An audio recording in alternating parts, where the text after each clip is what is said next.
Olá, bom dia! Olá, amigos e amigas, bom dia. Uma idosa foi assassinada pelo próprio filho. Isso aconteceu em Jardim Camburi, Vitória. Essa imagem é do filho, polícia na frente da casa. Suzy Faria chegando com esse destaque. Ô Suzy, inicialmente eles chegaram a pensar que a idosa morreu de causa natural, não foi isso, minha amiga?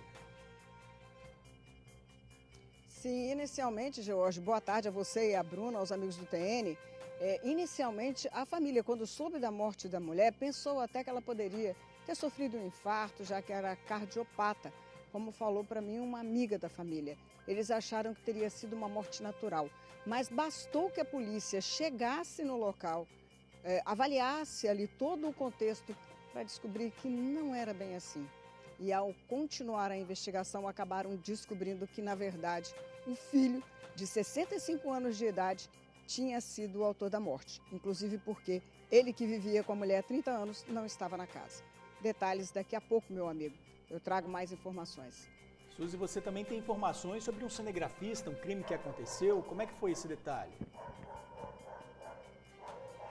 Olha só, em coletiva agora há pouco, o delegado Rodrigo Sandi Mori acabou apresentando a identidade do autor do homicídio que aconteceu em outubro do ano passado em Novo Horizonte, na Serra. O homem foi pego na Bahia com a ajuda da Polícia Federal.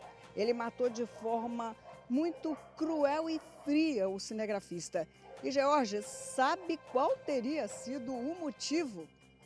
Briga por conta de partido, de política. Um defendia um candidato à presidência, o outro defendia o outro. A forma com que eles discutiam, como um queria que a opinião prevalecesse sobre o outro, acabou resultando nessa morte de forma tão cruel. Detalhes daqui a pouco. Eu vou dar mais alguns, inclusive o delegado também, esmiuçando como conseguiram chegar até ele lá na Bahia e o prendê-lo. George, Bruna. Combinado, Suzy, triste essa história, hein? Olha, no TN1 a gente vai falar também sobre um pai que esfaqueou o próprio filho enquanto ele estava dormindo.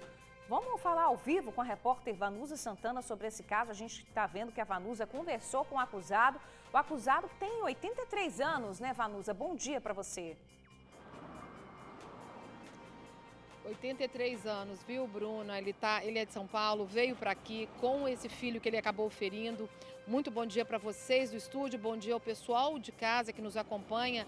Esse idoso de 83 anos acabou preso na manhã de hoje depois de esfaquear esse filho dele com quem ele morava em São Paulo. O crime aconteceu por volta de 5h30 da manhã, dentro da casa de um segundo filho dele, onde eles estavam, onde eles haviam sido hospedados. Foi por volta de 5h30 da manhã, como eu disse. Ele foi até a cozinha, apanhou uma faca e acabou aí surpreendendo o filho enquanto ele dormia.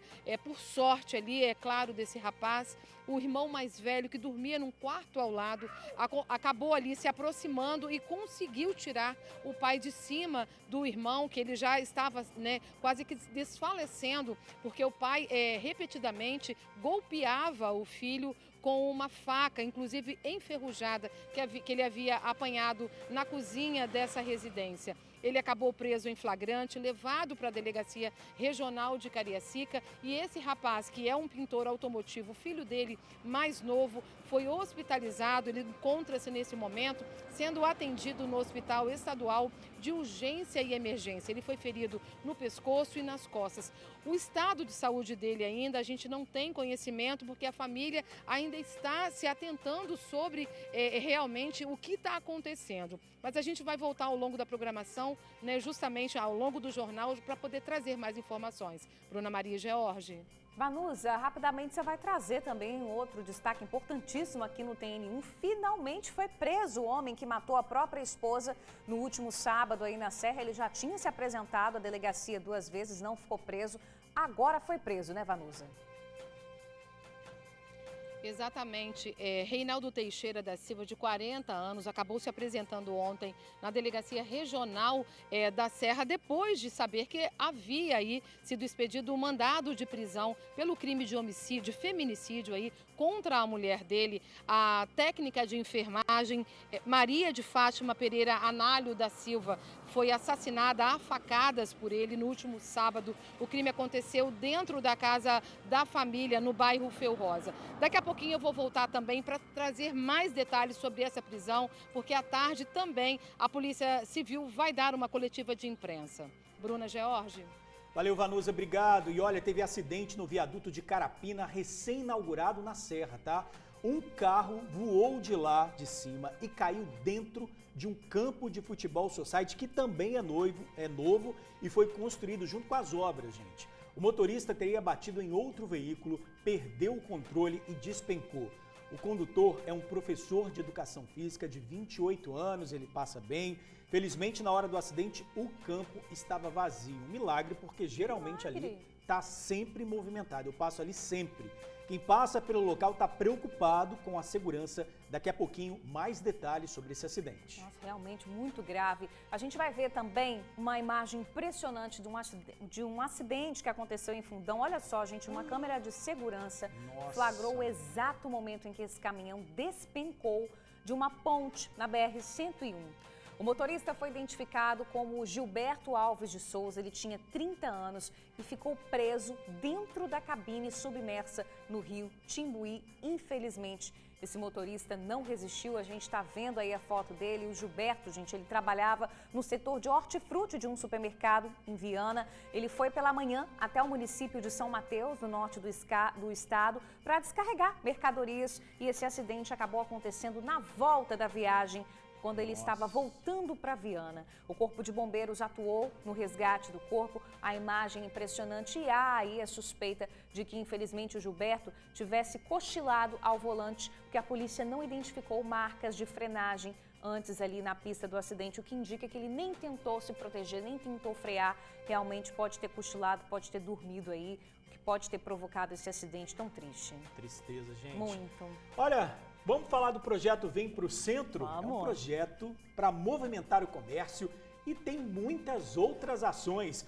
Luciano Rosetti já está ao vivo e traz um pouquinho desses detalhes para a gente, né, Luciano?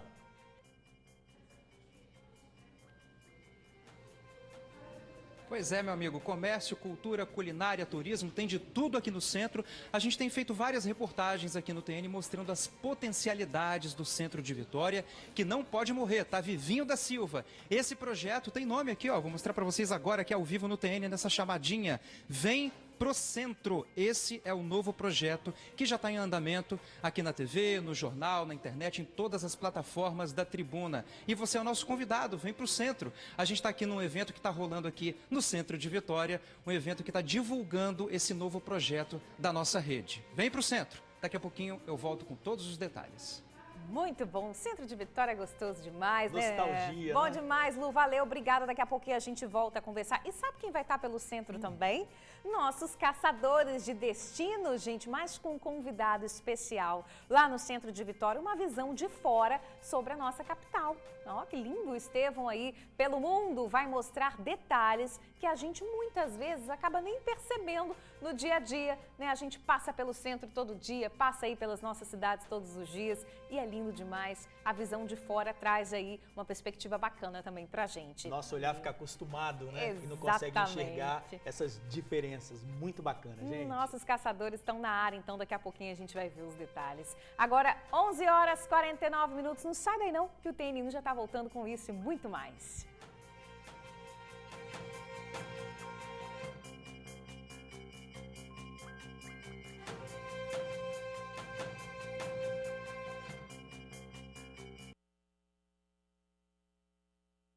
Onze horas e 51 minutos, TN1 de volta, já falando do caso de uma idosa que foi assassinada pelo próprio filho.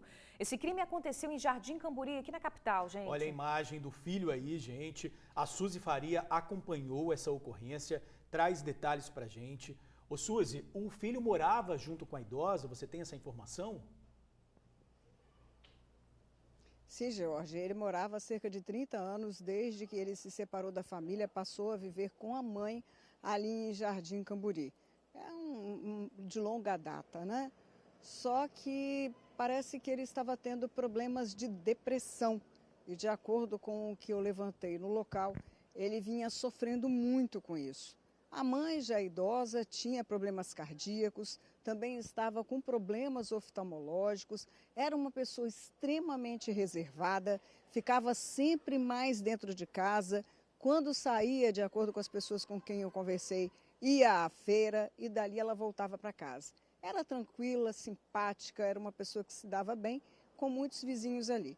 Mas na rua, pelo que eu entendi, cada um cuida da sua vida. E não é aquelas pessoas que costumam frequentar um casa do outro, não.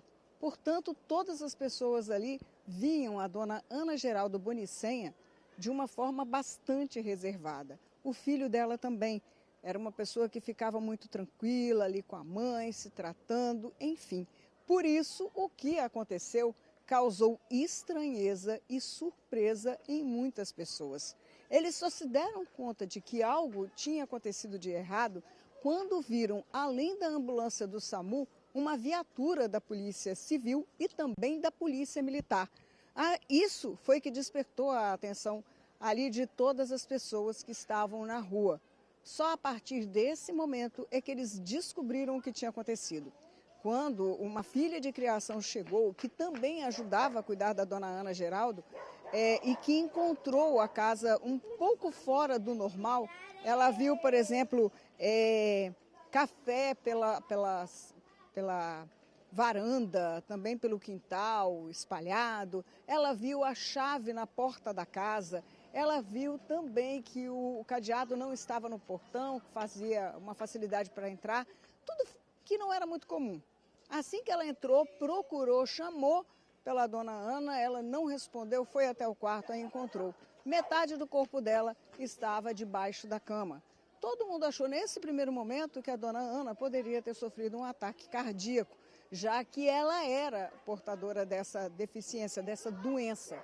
Mas assim que a polícia chegou, começou a ver que tinha marcas que não eram compatíveis com a questão do infarto.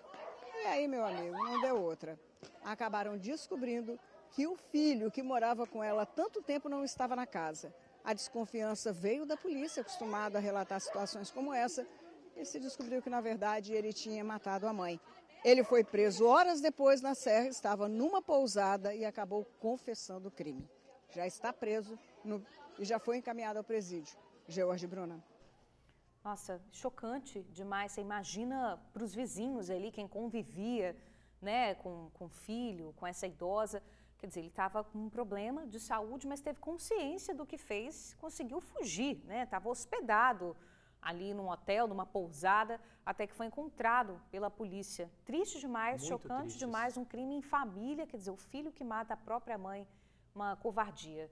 Suzy, obrigada aí pelas informações, daqui a pouquinho a gente volta a conversar, minha amiga. Agora, vamos virar aqui para a câmera 1, porque a gente vai seguir falando de violência, inclusive entre família, tá? Só que agora, gente, o pai esfaqueou o próprio filho enquanto ele dormia. O acusado desse crime é um idoso, ele tem 83 anos, a gente está vendo que a Vanusa conseguiu conversar com ele, né, Vanusa, hoje mais cedo. Há relatos de um histórico de problemas aí entre esse idoso e o filho, o idoso e a família também, né, Vanusa? Bom dia para você, boa tarde já. Ei, Bruna, boa tarde. Olha, uma situação muito delicada. Esse senhor de 83 anos aí perdeu a esposa há cerca de um ano. Desde então, ele precisa aí ficar sob os cuidados dos filhos. Ele que é pai de 4 filhos. Há 8 meses ele foi morar com esse rapaz que ele acabou esfaqueando na manhã de hoje no bairro Itapemirim, em Cariacica. Ele ficou morando com esse rapaz e na quinta-feira ele voltou aqui para o Espírito Santo, mais precisamente para o bairro Itapemirim, ali em Cariacica, junto com esse filho. A intenção era reunir todos os filhos justamente por conta do Dia dos Pais. Assim fizeram, ele passeou E hoje de manhã ele acabou acordando, foi até a cozinha de casa, apanhou uma faca e acabou golpeando o filho que dormia em um colchão na sala ali. O irmão mais velho, né, o filho mais velho dele, né, que é o dono da residência onde eles ficaram hospedados, acabou acordando com o barulho, com o grito de socorro aí, feito pelo irmão mais novo, que estava já com o pai sobre ele, né, em cima dele ali, sendo golpeado pelo idoso.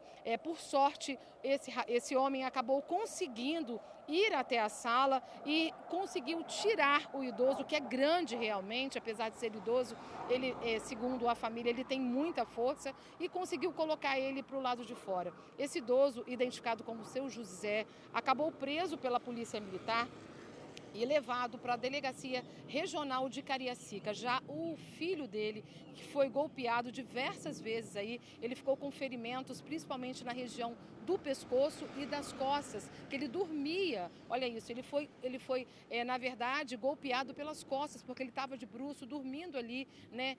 Acabou sendo surpreendido pelo próprio pai, que acabou desferindo diversos golpes com uma faca, inclusive essa faca nem era utilizada na cozinha, era uma faca velha, segundo familiares, que estava muito enferrujada, por sinal. Então, esse rapaz foi socorrido por um familiar para o Hospital São Lucas, o antigo São Lucas, agora o Hospital Estadual de Urgência e Emergência em Vitória. O estado de saúde dele, Bruna e Georgia, a gente ainda não tem informações precisas, mas ele estava com muito sangue, né? Tinha ferimentos pela região do pescoço, também na região das costas, né? Ele estava em atendimento, continua em atendimento. A gente está tentando apurar junto os familiares para saber se já tem notícias, mas todos estão muito preocupados com o que vai acontecer com esse homem, né, de 54 anos, e também com o que vai acontecer com o seu José. Ele que tem 83 anos, tem várias comorbidades, mas de 8 meses para cá, segundo a família,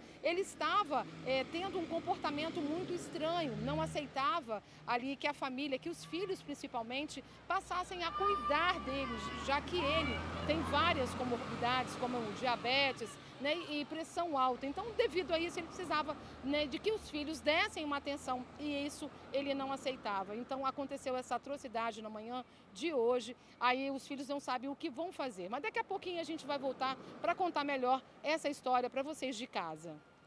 Combinado, Vanusa, chocante demais. Ainda bem que esse rapaz conseguiu aí ser socorrido pelo próprio irmão, foi levado aí para o hospital mesmo ferido. Agora, minha amiga, se apurou outro caso também, hoje pela manhã, uma confusão terminou com um homem baleado. Isso aconteceu na Serra, ele foi baleado por um PM, né, Vanusa? Exatamente, foi considerada legítima defesa por esse policial, porque esse rapaz, né, esse homem, identificado como Joel, ele estava em vias de fato com o próprio genro. Estavam ali, ele embriagado, e começou a brigar. A polícia militar foi acionada, foi ao local e lá chegando se deparou com essa cena, os dois ali em luta corporal. Os policiais tentaram intervir, só que esse rapaz, o Joel, o que ele fez? Ele acabou entrando dentro de casa e pegando uma faca. A partir daí, ele partiu para cima do policial militar, que na mesma hora sacou a arma ali, acabou dando um tiro. Esse tiro acertou a perna desse rapaz aí, desse Joel, que continuou as investidas contra o militar, né? O militar ficou ali, apesar, né, de estar já com a arma em punho, ele ficou numa situação difícil porque o homem repetidamente continuava. Mas graças a Deus e ao trabalho do policial militar, esse homem foi desarmado, ele conseguiu retirar a faca das mãos do suspeito e ele, é claro, acabou dominado e foi levado para um hospital, né, que é ali perto mesmo da Serra, na verdade, a unidade de pronto atendimento da Serra. Bruna e George. Tá certo, Vanusa, você conseguiu, né, minha amiga, conversar aí com esse suspeito? A gente tem um trecho da entrevista dele, vamos ver agora? Foi a invenção dele, eu não tentei matar ele, não. Então conta a sua questão pra gente. Porque nós estávamos em briga de família, entende? Aí ele, segundo disse ele, que eu fui com a faca pro lado dele, aí ele foi me atirou por trás aqui, ó. Aí a polícia diz que você, nesse momento que eles fizeram a abordagem, você foi lá dentro, pegou uma faca e voltou e partiu pra cima do soldado. Mas que eu faço isso, eu não faria isso. Segundo isso é a versão dele, a versão dele eu não fiz, né?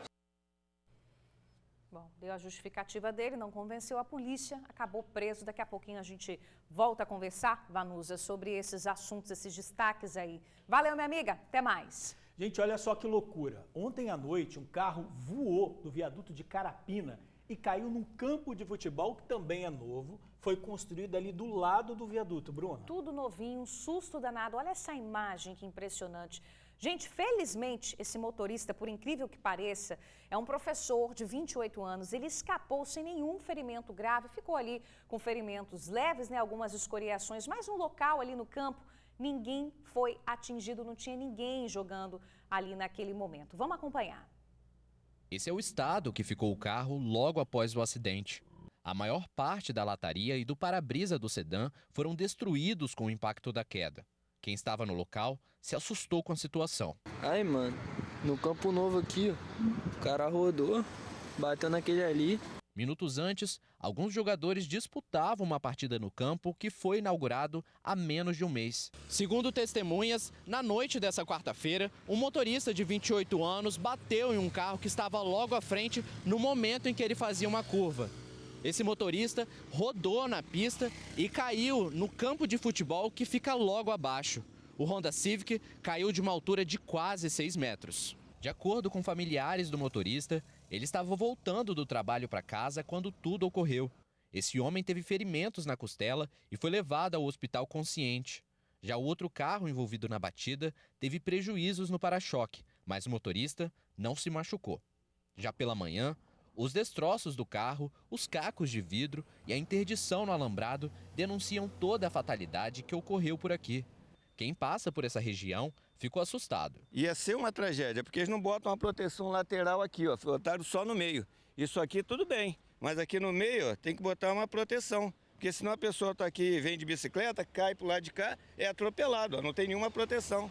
Tá perigoso. Tudo bem, o cara estava correndo muito, é um problema. Mas a administração tem que olhar também o lado do pedestre. É uma obra que é boa, mas principalmente para a gente que é o bairro aqui, é jovem que vem aqui, principalmente é um campo que está perto de uma viaduto dessa, e aí causa principalmente acidente. Prestar atenção também aos motoristas, né? Do jeito que passam aqui no viaduto para não acontecer isso. Isso é muito perigoso. Tanto para quem anda aqui, como também para quem brinca aqui no society, aqui na parte de baixo do viaduto. Durante o dia tem muitas crianças, muitos jovens que jogam ali. Gente, é o seguinte, a Secretaria de Mobilidade e Estrutura do Estado, que é responsável pelo viaduto, disse que há indícios de imprudência ao volante e a ocorrência está em apuração pelo Batalhão de Trânsito. Garante que a via estava em condições seguras para o tráfego e o incidente não trouxe dano estrutural ali para a região. Disse ainda que está buscando as imagens das câmeras da região, pois além do risco a terceiros, o condutor trouxe dano e prejuízo ao cofre público e poderá ser responsabilizado sim. Mas a população, a gente acompanhou aí na reportagem, né, acha que é preciso reforçar essa proteção ali no trecho. O motorista, o Gabriel Kalimann, disse através das redes sociais que estava voltando da academia e seguia para casa quando bateu em outro veículo e caiu do viaduto. No hospital, ele fez o teste do bafômetro que deu negativo. O Gabriel passa bem. Olha, gente, vamos seguir aqui porque era morador de Viana, um motorista vítima aí de um grave acidente que aconteceu ontem na BR-101 em Fundão. Uma imagem que deixa a gente perplexo, né? Pois é, Bruno, olha só, o flagrante, gente. Essa câmera aí flagrou o momento em que o caminhão que ele dirigia, que o motorista dirigia, despencou da ponte. Ele teria dormido ao volante. O Gilberto Alves de Souza tinha 30 anos e trabalhava aí em um supermercado também em Viana. Esse caminhão caiu dentro do rio com as rodas para cima. A cabine do motorista, infelizmente, ficou coberta pela água e ele não resistiu. As equipes do Corpo de Bombeiros e também da Polícia Rodoviária Federal, também da Eco 101, a concessionária que administra a rodovia, atenderam essa ocorrência. Uma equipe de mergulho foi acionada, retirou o corpo que estava submerso e encaminhou para o DML de Vitória. Realmente as imagens impressionantes, né, Bruna? Ele estava voltando de São Mateus, tinha ido deixar uma carga lá, ou pegar, não me recordo, e foi justamente nesse retorno de São Mateus para Viana que infelizmente a suspeita é que ele tenha cochilado, dormiu, acabou perdendo o controle, acidente fatal. A gente está com slow na imagem, mas a imagem normal mostra que também não estava em alta velocidade. Não, aparentemente não. Ele vinha aparentemente na velocidade da via. Bom, gente, vamos seguir aqui com o TN1, falando de um poste que caiu em cima de um caminhão em Cariacica. Olha só as imagens, um susto danado, tá? A estrutura atingiu essa cabine do caminhão, que ficou bem danificada, e 2 pessoas que estavam no veículo ficaram feridas, tá? Foram ferimentos leves, machucaram o pé principalmente, não foi nada grave, mas a gente procurou a prefeitura, procuramos também a EDP para saber de quem é responsabilidade pelo poste. Será que ele já estava dando indícios aí de que poderia cair? Caiu no meio da pista, você imagina se está passando alguém ali no momento? O caminhão é de grande porte, né? E ainda pegou porte. na parte ali do motor. Não foi em cima ali da cabine, né? Foi um estrago danado. Bom, a prefeitura disse que não foi acionada para essa ocorrência. PM também, Batalhão de Trânsito, disse que não foi acionado. A gente está aguardando aí o retorno da EDP para saber o que pode ter acontecido por lá. Um livramento, viu? A força de um poste, o peso de um poste. Poderia ter sido muito grave isso aí que aconteceu. Impressionante. E olha, pessoal, pelo menos 5 motoristas de aplicativo são assaltados todos os dias aqui no estado. Esses dados são da associação da categoria. Pois é, a gente tem noticiado esses crimes com frequência aqui no TN1, no TN2 também. E o que mais preocupa é que os bandidos não se contentam com um pouco, eles agem com violência, né? A gente viu aí o que aconteceu em Vila Velha recentemente. Eles atiraram contra o motorista de aplicativo que estava levando uma passageira. Violência que assusta, né, Matheus? Bem-vindo, boa tarde para você. Boa tarde, Bruna, George, a todos que acompanham o Tribuna Notícias. É muita violência com esses profissionais, estão sendo submetidos diariamente, né, Bruna? A categoria, eles fazem um próprio monitoramento de toda essa situação. Eu conversei com o presidente da Associação de Motoristas de Aplicativo aqui do Espírito Santo e eles acreditam que esse tipo de crime tem aumentado bastante. Há 2, 3 meses atrás, eles tinham uma noção de que eram mais ou menos cerca de 3 motoristas assaltados diariamente aqui no estado. Hoje em dia, eles acreditam que pelo menos 5 motoristas são vítimas de assaltos todos os dias. E os criminosos agem com muita violência, utilizando armas e muitas das vezes eles colocam, inclusive os motoristas, no próprio porta-malas, enquanto eles cometem esse crime. Como, por exemplo, foi num caso que a gente mostrou aqui no TN, no mês passado, no dia 14, quando um motorista de aplicativo da Serra, ele foi rendido por 2 adolescentes que colocaram ele no porta-mala. Vamos acompanhar agora na reportagem que eu e o Alex Nepomucenos fizemos a respeito desse assunto. De moto, armados e com uso de violência, criminosos levam terror a motoristas de aplicativo e passageiros. A crescente onda de assaltos a esses profissionais tem deixado muitos preocupados. Antigamente era só assalto, agora a gente está vendo que é muita violência, está vendo muitos tiros, motoristas sendo colocados em porta-malas, então a gente fica numa insegurança muito grande. A gente sai para trabalhar, como eu trabalho durante o dia, a gente não sabe a segurança de como que a gente vai voltar, qual passageiro que a gente vai pegar. Só nessa semana, pelo menos 3 assaltos ocorreram em Vila Velha. Um deles nesse cruzamento da Avenida Saturnino Rangel Mauro com a Rua Itacibá. Era por volta de 1h da manhã quando o motorista de aplicativo que dirigia esse carro branco foi abordado. Veja o momento que um dos assaltantes desce da moto e anuncia o assalto. Sem pensar 2 vezes, a vítima acelera e foge. O criminoso atira diversas vezes. A passageira que estava no banco de trás relata o terror. Esse dia eu sentei atrás do banco do carona, não atrás do motorista, e pedi para ele fechar os vidros. Quando eu percebi, ele reduziu um pouquinho e estava falando comigo.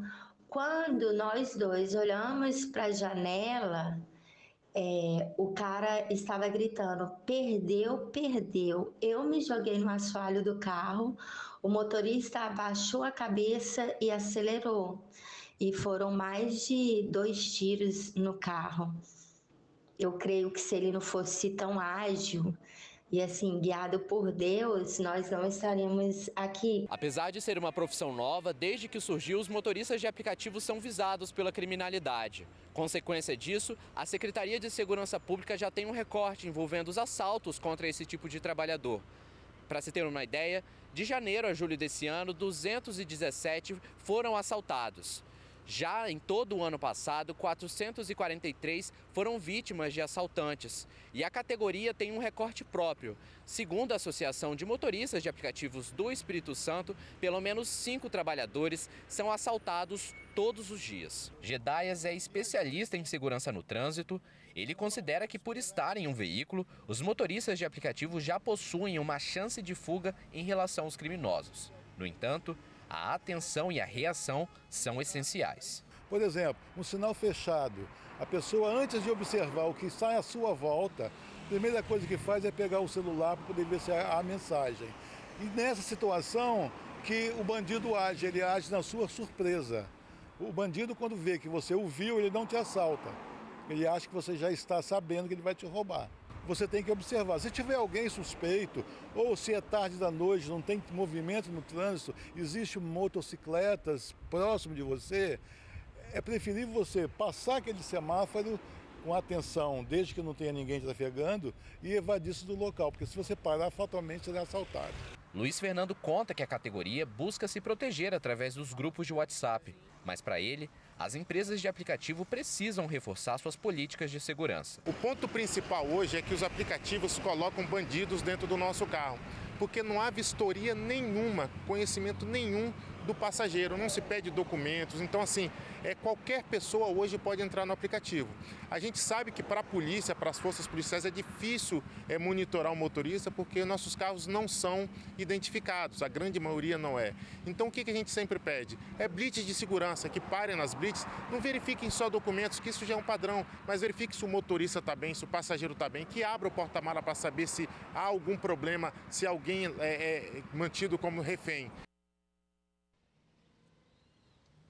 Pois é, como a gente ouviu aí na fala do presidente da Associação de Motoristas de Aplicativo, a categoria pede por mais medidas de segurança, porque não dá para eles saírem diariamente para trabalhar sem saber se eles retornam. Alguns tentam tomar algumas medidas de segurança, como por exemplo compartilhar a rota que eles estão fazendo, mas ainda assim essas medidas muitas vezes são insuficientes. E o que todos aguardam é uma solução para esse problema, né? Bruna? Com certeza, não dá para continuar nessa insegurança, tanto para o profissional, para o motorista, quanto também para o passageiro. Obrigada, Matheus, pelas informações. Agora um flagrante de assalto em bairro de Fátima, na Serra. O entregador segue pela rua de bicicleta, olha só, quando é interceptado pelo carro prata. Um homem desce do banco de trás e pega aí o celular do rapaz, gente. A ação é muito rápida, dura menos de 5 segundos. E a gente vê que era um entregador, né? Um entregador que depende do celular para o trabalho e agora fica aí no prejuízo. Se você tem alguma informação desses criminosos, é só ligar para o Disque Denúncia 181. Agora, 12h13. Gente, está preso, finalmente, né? O homem que matou a companheira na Serra no último sábado. A foto dele está aqui. O que revolta muito a gente nessa história é que, além, né, do crime bárbaro que ele cometeu, esse homem... Ele foi em 2 delegacias para se entregar, admitiu que tinha feito, mas foi liberado. Agora sim, depois, né? Foi no fim de semana esse crime, a gente já está quase terminando a semana, só agora ele foi detido. Vamos tentar entender, né, o porquê disso com a Vanusa Santana agora. Pouco mais de tranquilidade para a família dessa moça, dessa vítima, né, Vanusa? Exatamente, né? A família ainda sofre, com certeza, né? Essa técnica de enfermagem acabou aí assassinada pelo próprio marido dentro de casa. Quem viu o crime foi a filha, que chegou no quarto, acabou presenciando uma cena muito feia, com a mãe, né, com a faca ainda cravada no pescoço. Foi apenas um dos golpes, né, que esse homem, que foi identificado como Reinaldo Teixeira da Silva, de 40 anos, acabou desferindo nela, tudo por conta aí. Ele não aceitava o fim da relação, desconfiava da técnica de enfermagem, de que ela estaria o traindo, enfim. Né? Logo depois do crime, que aconteceu no sábado, no bairro Feu Rosa, ele tentou se apresentar, né? Teria ido, inclusive, foi à Delegacia Regional da Serra. Lá ele foi dispensado porque eles disseram que ele não tinha mandado de prisão contra ele, então ele não poderia ficar preso. Aí ele seguiu aqui para o plantão especializado da mulher, que fica aqui na Ilha de Santa Maria, bem pertinho da nossa rede. E lá também ele não ficou preso porque não existia mandado de prisão. Isso lembrando que ele se apresentou um dia depois do crime, viu? Um dia depois. Ele matou a esposa no sábado, dentro de casa, no bairro Feu Rosa. No dia seguinte, no domingo, ele tentou ali se apresentar, se entregar e acabou não ficando preso porque não tinha mandado de prisão. Só que o mandado acabou sendo expedido pela Justiça nessa quarta-feira e então, ele sabendo que existia esse mandado de prisão expedido pela Justiça, ele se apresentou à Delegacia Regional da Serra e acabou ficando ali detido, né? Já foi levado, inclusive, para o presídio, para o centro de detenção lá em Viana. E esse crime chocou muito, viu, Bruna e George, porque essa moça, né, de 41 anos, identificada como Maria de Fátima Pereira Análio da Silva, era uma moça muito querida, né, era mãe de 3 filhos e aí ela teve a vida interrompida por conta de ciúmes e por conta desse homem que era marido dela não aceitar o fim da relação. Mas agora ele está atrás das grades e a família com certeza um pouco confortada, né? É claro que a falta dela eles vão sentir para o resto da vida. Hoje à tarde a Polícia Civil vai fazer uma coletiva de imprensa para poder dar mais detalhes sobre essa prisão. Bruna e George. São as brechas da nossa lei, né? Mas que bom que ele está preso e que permaneça para pagar pelo que fez. A família precisa, pelo menos, desse sentimento de justiça agora, né, Vanusa? Já que perdeu a moça aí tão jovem de uma maneira tão cruel. Minha amiga, obrigada aí pelas informações, viu? Valeu, até mais. Olha, chegou a hora do rolezinho, né, Bruna? Porque depois de uma longa espera... Rolezinho de quê? Olha só, o Aquaviário, Olha gente. O ele Aquaviário aí. já tem a data marcada. Estaremos lá, né, não? Finalmente estaremos lá. Claro que a gente quer participar. A inauguração, gente, vai ser no próximo domingo. E tem muita gente que não vê a hora aí de estrear as embarcações e até reencontrar com as embarcações, né? Quem é aí das antigas. Vamos acompanhar na reportagem. A varanda já é uma pintura, um quadro pela vista que tem. E agora virou um camarote que ajuda a Dona Maria a ver o Aquaviário bem de pertinho. Ao vivo assim, né, de perto. Muito bom. Tô acompanhando do começo até o fim, tudinho. Pro shopping, pra praia, né? Agora não tem desculpa, porque agora é rapidinho, já tá lá, né? Nesta manhã a gente acompanhou o andamento das obras na estação de Porto de Santana, em Cariacica. Tá quase tudo pronto para a inauguração neste domingo. Roletas instaladas, últimos retoques e aquela olhadinha do seu Antônio só para ver se tá tudo certinho. Eu moro pertinho aqui, ó, 100 metros, então à tarde torno voltar aqui para ver como é que é, de inaugurar, né? A gente tem que estar presente, né? O pessoal agora está fazendo os últimos ajustes, testes de motor e limpeza das embarcações também para a inauguração no próximo domingo, dia 20. A princípio serão 2 lanchas e 3 estações. Essa aqui de Porto de Santana, na Prainha em Vila Velha e na Praça do Papa em Vitória. A passagem vai ter o mesmo preço dos ônibus do Transcol. R$ 4,50 de segunda a sábado e R$ 13,90 aos domingos e feriados. A previsão é de que as embarcações saiam de hora em hora de cada estação, sem essa de pegar engarrafamento. Não vai parar em lugar nenhum, não vai ter embaraçamento com nada. Aí é só entrar aqui, sair lá e pronto. Chegamos, de boa. Na hora certa da consulta. Certo da consulta, ninguém só vai perder se dormir até tarde, aí já é difícil. Pra gente que mora aqui vai ser muito bom por causa do trânsito mesmo, né? Para mim agora vai ser só aqui, ó, pelo mar. O seu Hugo é vizinho do Aquaviário e não vê a hora do serviço voltar. Com certeza devo dar uma passeada, a família está esperando para poder rodar aí com eles, né? E vai ser muito bacana isso aí.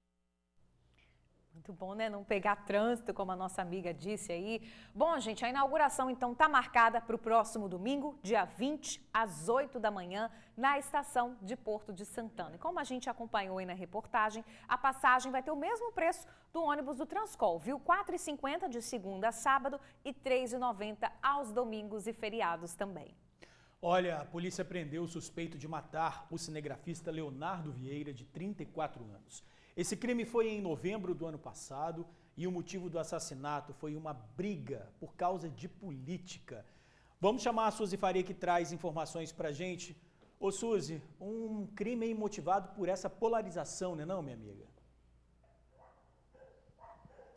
Pois é, George, foi essa expressão que o delegado Rodrigo Sandimori usou para explicar a motivação da morte do cinegrafista Leonardo Vieira, que aconteceu em outubro do ano passado.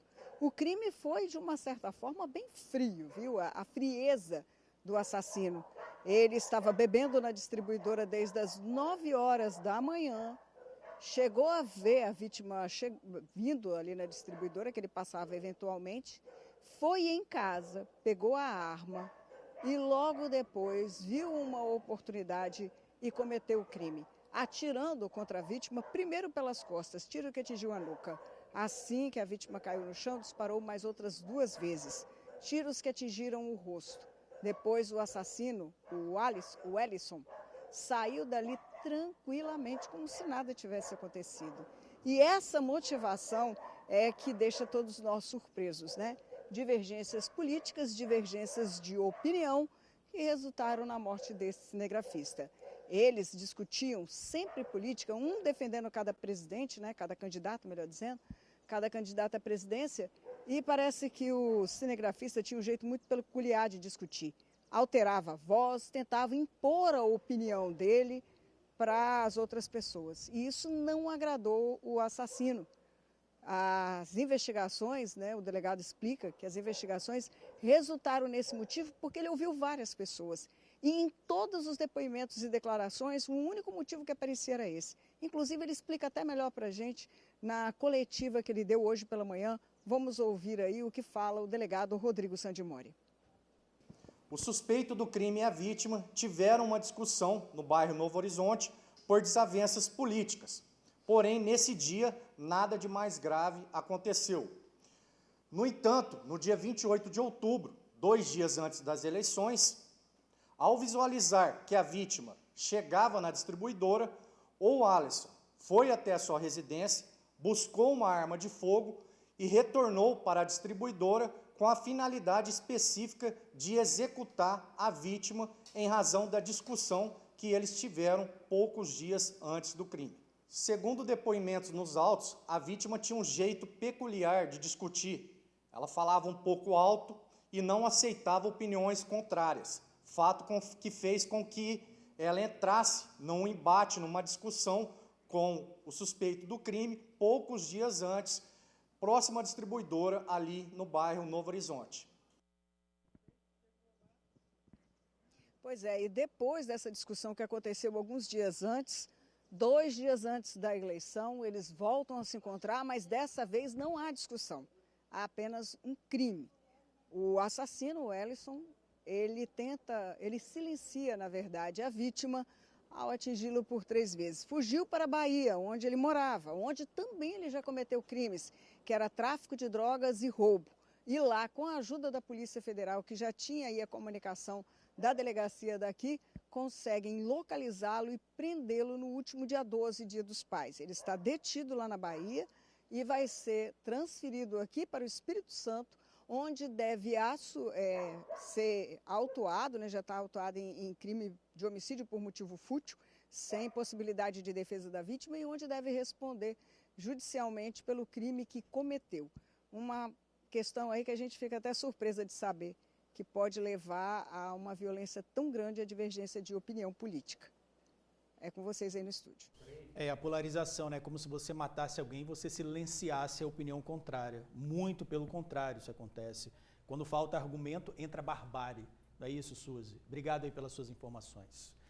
Vamos falar de novo do Centro de Vitória, porque agora nós falamos do gostinho cultural pra gente. Seja no tempero cultural, há peças, tá bom? Peças de pescas encontradas na Vila Rubim. Tempero, né, Bruna? Muito mais coisa. Muita coisa boa tem ali na Vila Rubim. Mas olha só, gente, em breve os capixabas e os turistas também vão contar novamente com o Mercado da Capixaba. O prédio foi inaugurado em 1924, fica ali pertinho da Baía de Vitória, mas em 94 um grave incêndio destruiu ali toda a estrutura, destruiu o mercado. Mas ó, o local está passando por uma reforma e promete movimentar a cultura capixaba. Vamos ver. Por aqui tem de tudo. Precisou de tempero? Procura seu Antônio. O que tem aqui? Aqui tem de tudo, condimento, embalagem em geral, tem açougue, tem cereais, tem hortifruti, tem tudo. Entrando aqui para sair sem alguma coisa aqui é difícil. Pois é, a canjica da Dona Dalvina agradece. Domingo tem canjicão? Tem canjicão. Mostra pra gente aí, ó. Amendoim, o milho, fazer o canjicão. Deus quiser. Falou em mercado tradicional, aquele mercadão raiz mesmo, a Vila Rubim é o lugar certo. Supermercados, peixarias, lojas de pesca, casa de temperos, até abatedouro de frango.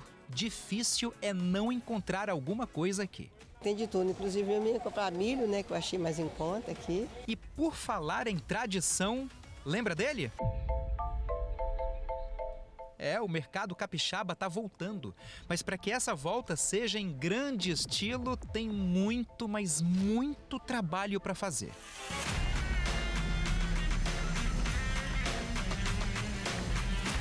Não é uma obra comum, né? É uma obra que, tanto na parte interna, como na parte externa, ela tem os detalhes. Algumas ferramentas eu tive que fazer ela aqui mesmo dentro da obra. Tipo assim, eu ver qual é a ferramenta que é se encaixar num espaço que eu tinha. Uma ferramenta como se fosse para ali, como se foi feito no passado, né? Mas trazendo para o lado futuro hoje. É um investimento de quase 9 milhões de reais para reconstruir o local, por assim dizer. A intenção é encher esse espaço de lojas e outros estabelecimentos. São 18 áreas que variam entre 23 e 103 metros quadrados. Tudo para receber lojas de artesanato, livros, produtos vinculados à cultura local e também bares, cafés e restaurantes. A previsão para que tudo fique pronto é o segundo semestre do ano que vem. Estamos com 53% de avanço financeiro, o físico também, tanto data como desembolso, a obra está acompanhando o planejado. Esperamos agora no primeiro semestre de 2024, no final do primeiro semestre, entregarmos esse importante prédio para a sociedade. O Mercado da Capixaba foi inaugurado em 1926. Na época, o governador do estado era Florentino Avidos. Daí o tempo passou e uma tragédia aconteceu. Na noite do dia 13 de setembro de 2002, o mercado sofreu um incêndio que destruiu tudo e acabou ficando abandonado. Só que agora é hora de mudar, revitalizar. Depois de quase um século, desde que foi inaugurado, esse primeiro grande shopping center do Espírito Santo vai ganhar uma nova vida. Vida para o centro de Vitória. Isso aqui tem todo um valor histórico, cultural, que estava abandonado, mais de 20 anos, degradado, e a administração conseguiu a gente fazer essa contratação importante para a cidade, importante para o centro de Vitória, que esse prédio aqui seja o pontapé inicial para a retomada da vida no centro de Vitória.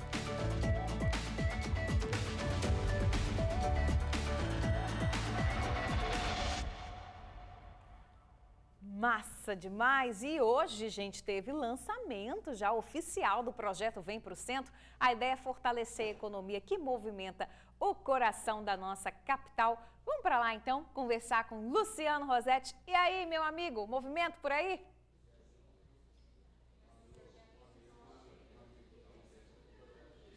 Pois é, meu amigo, ó, cultura, muita história, comércio, turismo, aqui no centro de Vitória tem de tudo. Essa reportagem que a gente exibiu agora mostrou isso aí, né? A história do centro, a fortaleza que o centro de Vitória é, e tudo isso a gente vai mostrar nesse projeto aqui, ó. Tudo isso faz parte do projeto Vem Pro Centro, que é um projeto da Rede Tribuna para mostrar, para valorizar todas as potencialidades do centro de Vitória. A gente vai mostrar esse projeto em todas as plataformas, viu?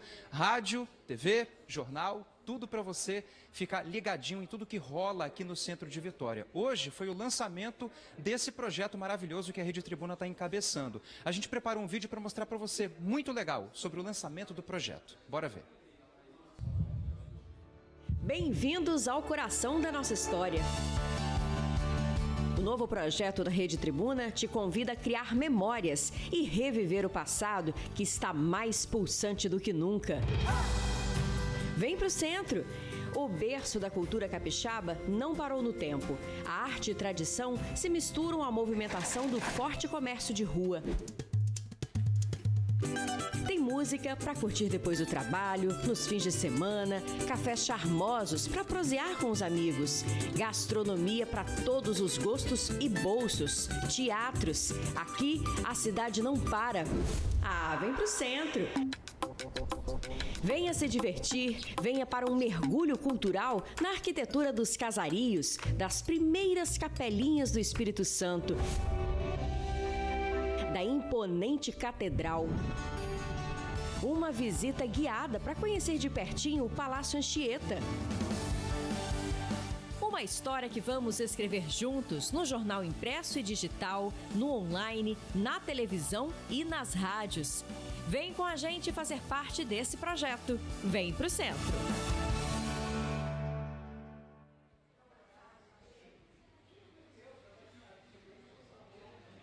Pois é, sensacional, super legal, né? E tô aqui do lado da idealizadora desse projeto, Lenise Loureiro, diretora comercial da Rede Tribuna. De onde veio essa ideia, Lenise? Porque você é do centro aqui também, né, de Vitória. Boa tarde. Boa tarde, Luciano. É um desejo de todo capixaba que já morou no centro, que mora no centro, de ver essa região cada vez mais linda, cada vez mais forte economicamente. E esse é o propósito da Rede Tribuna de Comunicação, usar todos os canais, são TV, rádios, o jornal impresso e digital, o Tribuna Online, em favor desses destaques que existem no local, tanto em serviço público quanto em atividade de hotelaria, de comércio, dos serviços em geral, fazendo aí brilhar esta região, transformando em data próxima, se Deus quiser, um destino turístico nacional, centro de Vitória, vendido em agências por todo o Brasil. Então, o propósito lá na frente é fazer o espaço cada vez mais fortalecido, com o abraço de todos esses segmentos, setor produtivo, setor público e moradores, porque a qualidade de vida aqui ela é muito boa. Nós temos corredores arteriais que trazem o transporte público, que é central, que tem uma Bahia maravilhosa, que tem um mercado lindo, né? Então a gente precisa fazer divulgado tudo isso e fortalecer a economia e trazer gente para cá. Vem para o centro. E toda semana tem reportagem especial, né? Hoje falamos do Mercado Capixaba, que está em obras, mas todo de ontem foi a Santa Casa, lá na Vila Rubim, uma grande obra, um grande investimento. Então vamos sempre destacar aquilo que está sendo feito, os galpões do Porto de Vitória, que servirão de espaço de gastronomia, de visitação turística. Então queremos falar sobre tudo isso, ter esse pertencimento dessa região da cidade tão bacana e que o capixaba tem no coração. Quem é de Vitória, que é a região do centro, cada vez mais linda, mais organizada, mais visitada. Beleza, muito obrigado, Lenise. Parabéns pelo projeto, viu? Obrigada, Luciano. Ela é a idealizadora e diretora comercial da Rede Tribuna também. Gente, ó, vem pra cá, vem pro centro. Bora!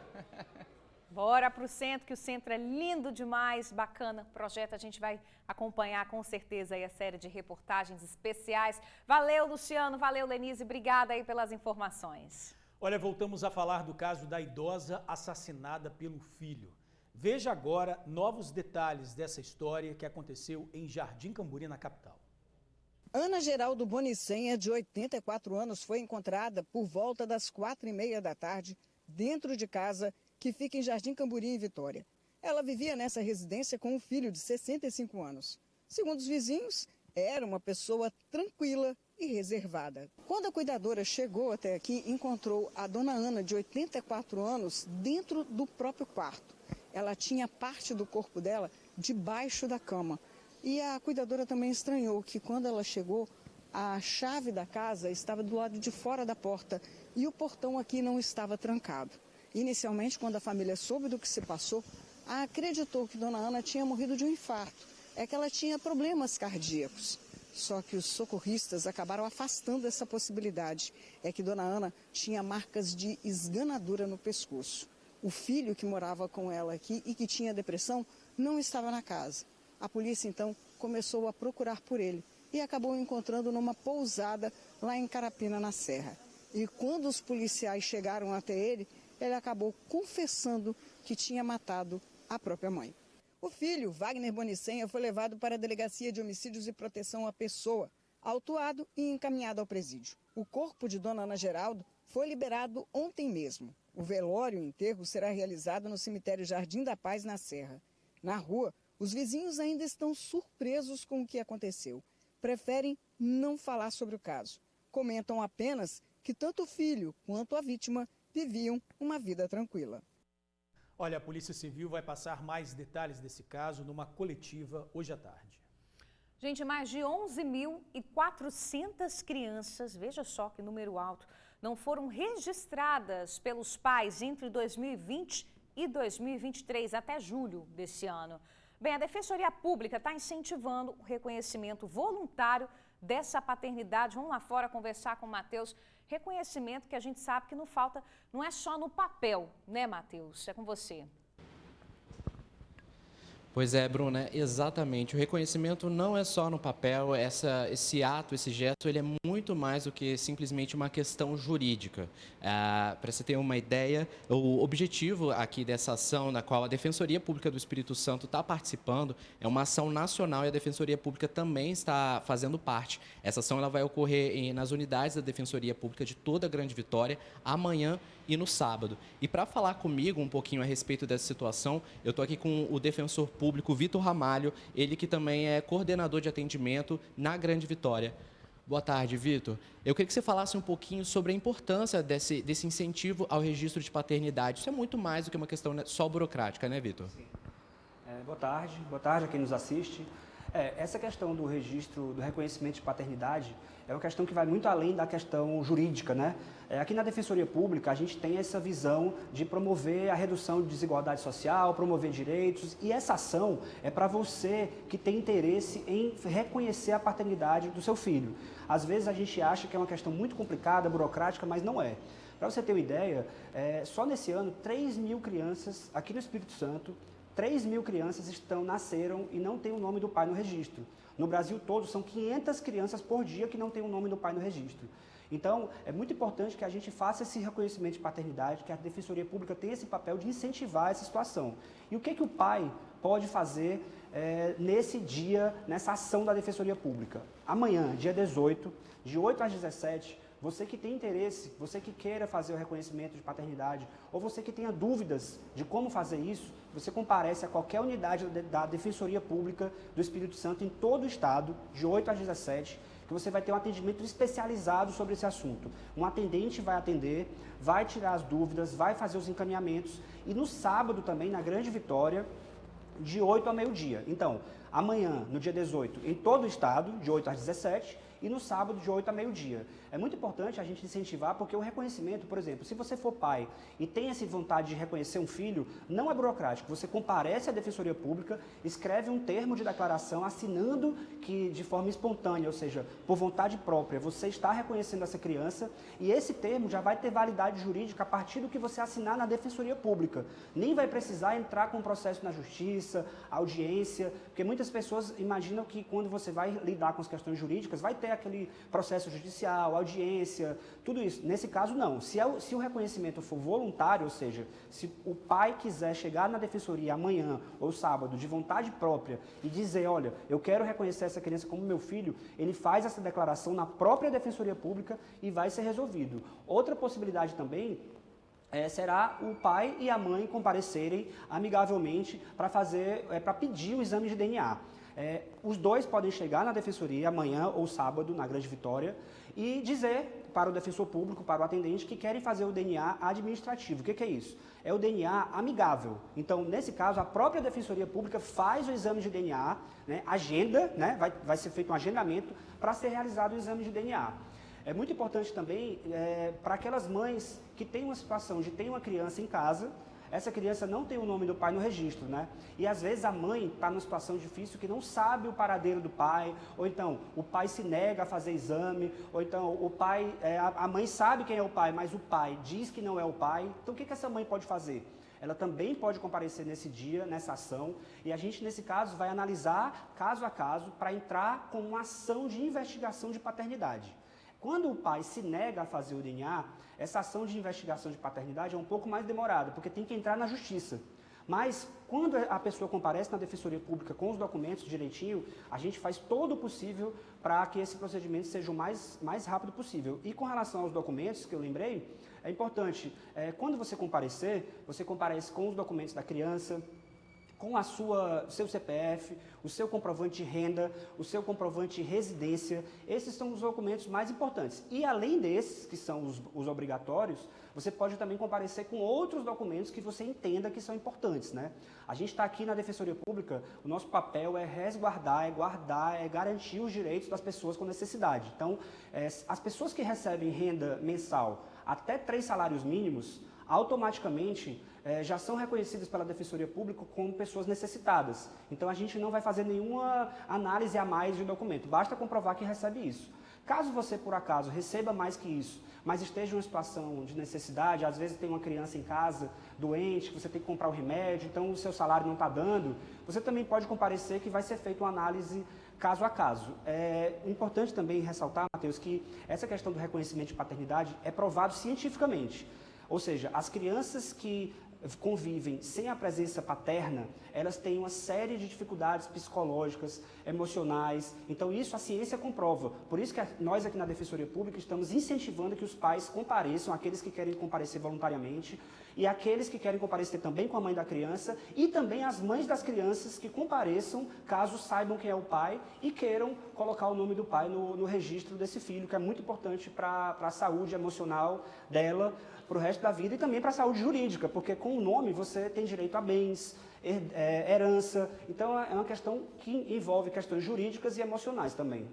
Certo, Vitor, agradeço por falar com a gente. Então, Bruna, são essas as informações. Como a gente falou, essa ação ela vai estar ocorrendo em todo o estado amanhã, de 8 às 17, e no sábado, em todas as unidades da Grande Vitória da Defensoria Pública, de 8 horas da manhã ao meio-dia. Bruna, Jorge. Assunto muito importante. Obrigada aí, Matheus. Agradeço também ao nosso entrevistado. A gente volta com novas informações sobre um crime em família. Um idoso esfaqueou o filho enquanto a vítima dormia.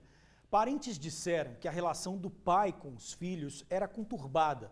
Um outro filho ouviu os gritos de socorro do irmão e foi ajudar. O idoso José Rodrigues Siqueira, de 83 anos, foi preso em flagrante depois de esfaquear o próprio filho, um pintor automotivo de 54. Ele foi golpeado enquanto dormia na casa do irmão, no bairro Itapemirim, em Cariacica. Pai e filho estavam hospedados no local depois de chegarem de São Paulo na última quinta-feira. Seu José havia passado a noite nesse quarto aqui que tinha sido preparado pelos filhos para que ele tivesse mais conforto. Por volta de 5h30 da manhã, de acordo com familiares, ele teria saído daqui do quarto, ido até a cozinha e lá ele pegou uma faca. Ele veio caminhando por aí e chegou até a sala, onde nesse cantinho aqui, o filho dele dormia.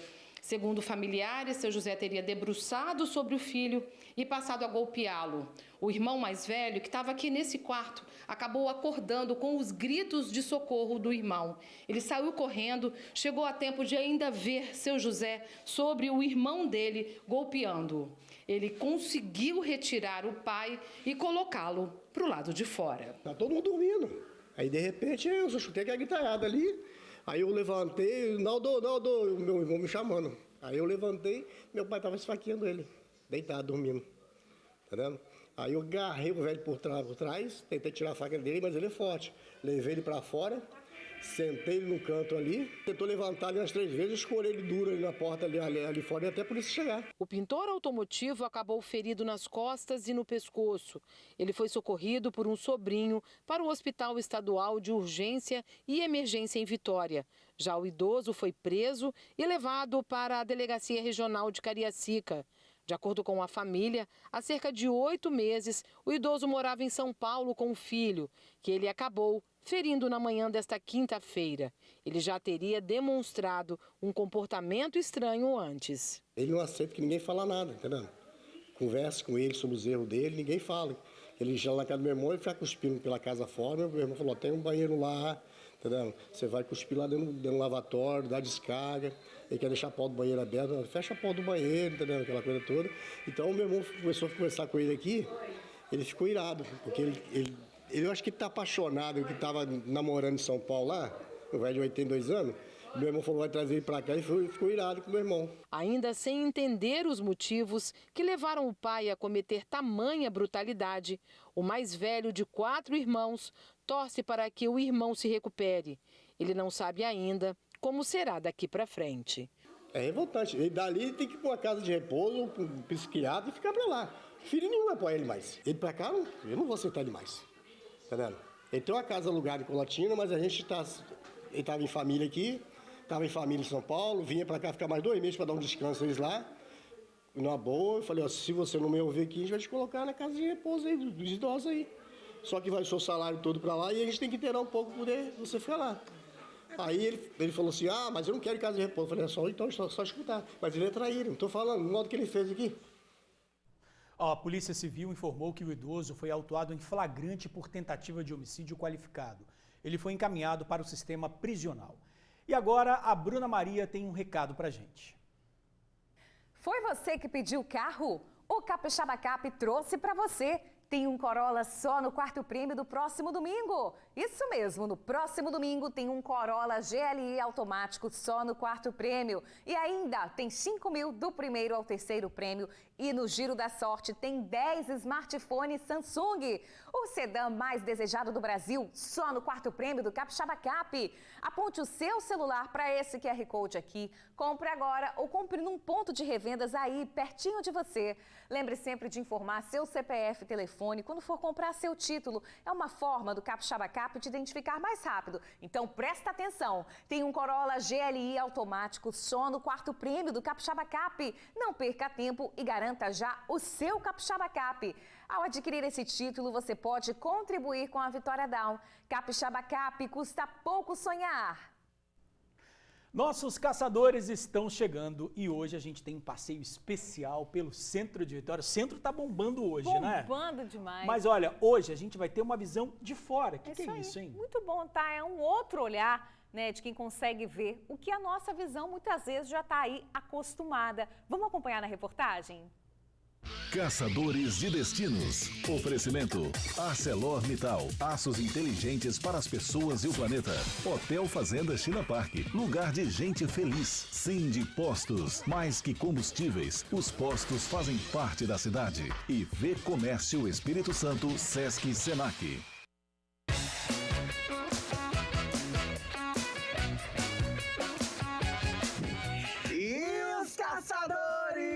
Da semana pousou em Vitória, no centro de Vitória. Chegamos no centro de Vitória, né? Quanta história tem aqui, né? Quanta memória. Só de pensar que tudo começou por aqui, né? Tudo começou por aqui, gente. Eu me lembro bem, tipo, eu tinha lá no século passado, tipo 12 anos. Tudo era no centro, as compras. Eu vinha com a mamãe pra gente fazer compra no centro de Vitória, na Vila Rubim.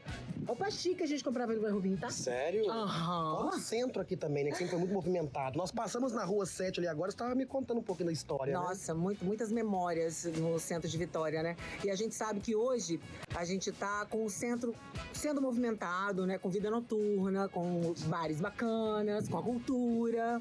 Muito restaurante, tem a parte histórica também, com várias opções aqui de museus, de pontos turísticos incríveis para conhecer também. E a gente tem uma matéria incrível para vocês. O Matheus recebeu um influenciador assim que bomba no mundo inteiro. Ele esteve em Vitória, quem recebeu ele foi o Matheus e a gente vai ver sobre os olhos do Estevão pelo mundo e do Matheus o que fazer no centro de Vitória.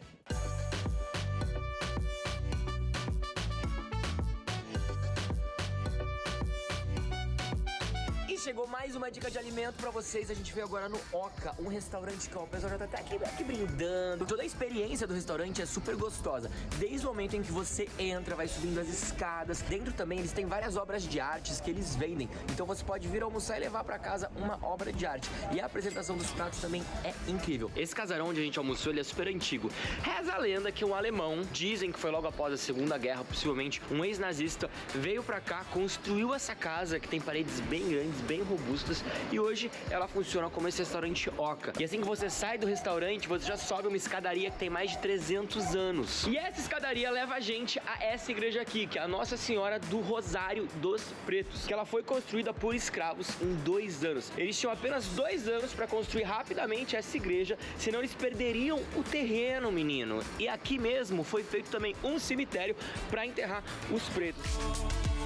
E agora cheguei nele, no Teatro Carlos Gomes, bem ao lado, a gente tem essa praça, que eu já esqueci o nome. Quem que é essa praça? Pereira.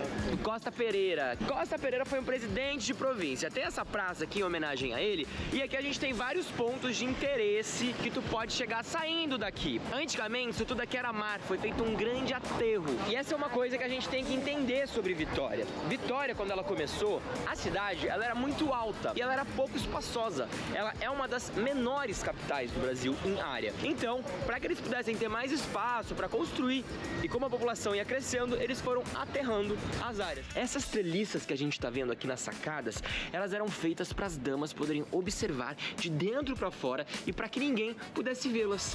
Olha que interessante, como se fosse o Insufilme da época. E cheguei na Catedral Metropolitana de Vitória. Essa aqui é hoje a principal catedral da região e antigamente aqui tinha uma igreja barroca, que era a igreja matriz da cidade. Com o crescimento da população, essa igreja aqui foi solicitada, falaram assim, vamos fazer aqui uma catedral joia, uma catedral bacana, bem da bonita, e fizeram nesse estilo neogótico que lembra muito a Catedral de Colônia. Ela levou 50 anos para ficar pronta, começou a ser feita em 1920, só foi terminar nos anos 70. E ela é muito linda, sério, eu tô assim, impactado com a beleza desse lugar. Essa aqui é a construção mais antiga de Vitória. Essa capela chamada Santa Luzia, ela foi feita em 1537 e funcionou até 1928. Olha a escadaria dela, como é que tá. Olha as pedras da escada, já não tem mais nem formato direito. Muito legal a gente imaginar que essa construção aqui tem quase 500 anos. Hoje não é mais uma igreja, né? Há quase 100 anos, já não funciona mais como igreja. Hoje é um espaço cultural que acontece aqui.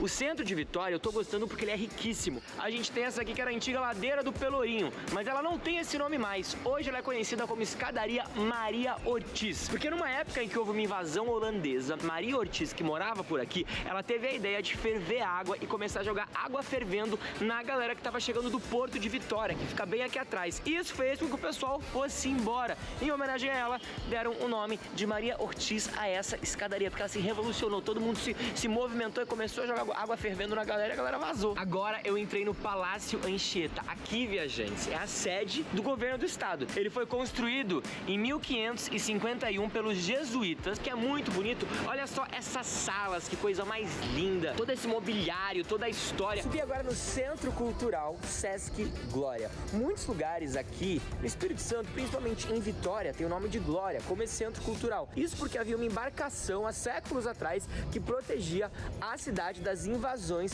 de alguns outros europeus, como por exemplo os franceses. E o navio Glória, infelizmente, acabou naufragando, mas ele era muito famoso porque estava sempre de olho nos invasores. Então, várias construções, vários empreendimentos acabam tendo esse nome de Glória.